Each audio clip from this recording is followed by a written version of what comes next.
numbers that Westinghouse went out and looked at various industries, some nuclear industry, the aircraft industry, similar large unit type of industries, and looked at their experience base. And each one of those ratios is a best guess assessment. Pardon? It's a passive plant. It is a passive plant, yes. So the safety also economy due to safety. Right. But the passive features really come in as under this plant design, the simplification. Yeah. There might be a stage which is lower industry, like you have a great tech faster.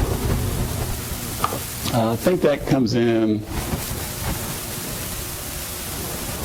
Actually, I think that shows under the build schedule. I think that's incorporated in there.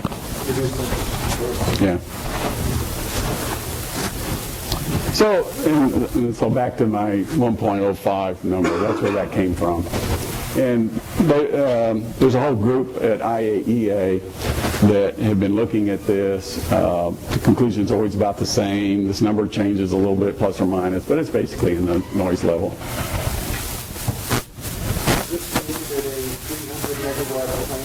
Built for something like $5.50 a watt. If that's what a large plant is. So I don't ever give out absolute numbers because every time we do, it's wrong. But if that's what a large plant, $5 a watt for the big plant.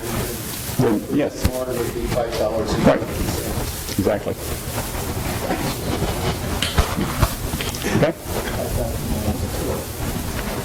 So there are some factors that make it more compact. There are also some disadvantages. We have a smaller part that's more difficult to inspect. It can be more expensive to maintain. You should need to replace a steam generator when you check. Do that? You inspect it? Yes. Yeah, all these designs are, and that's an important lesson learned from the old Gen 2 systems. Yeah, you've probably seen pictures where they never anticipated needing to replace a steam generator from one of these big PWRs, and so you literally have to go in and cut a hole through containment building to pull those out. These are all designed for top load service, so you just take the head off, set it aside, and these are modular type units. In case of Iris, there's 8 of these little steam generator modules, and you can just pull those out. The other 2 have single type things. So, yeah. But, All of these operate.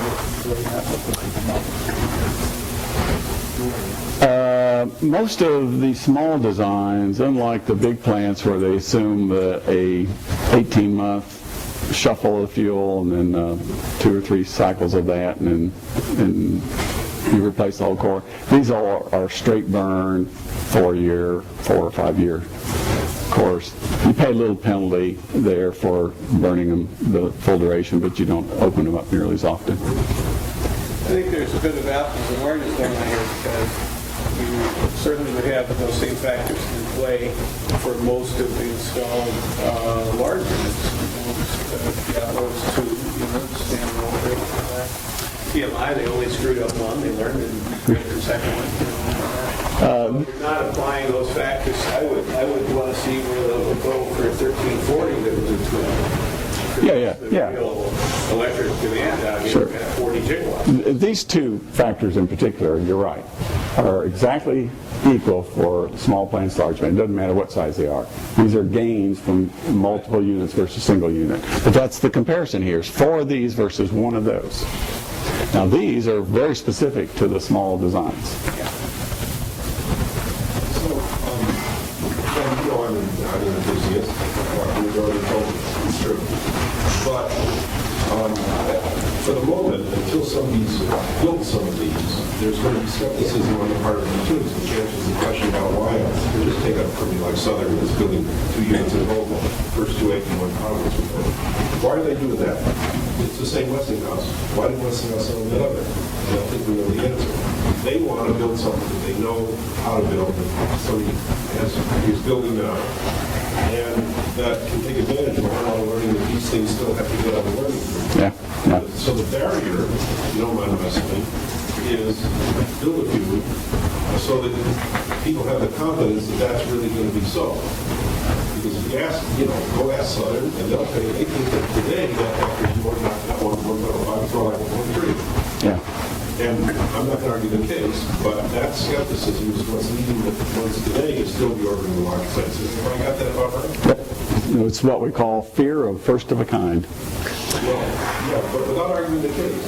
And I'm not arguing the case. Yeah, well, there's, The program to get this going is what we always call the true bootstrap, right? You have to get started somewhere, right? yeah. And that's exactly what DOE has figured out. And because there's two hurdles to overcome there on this fear of first of a kind. Not only the new designs that are associated with these, but the new business model. And they're just not comfortable. And it comes back with the traditional thinking of economy of scale. These guys are betting on a different business model.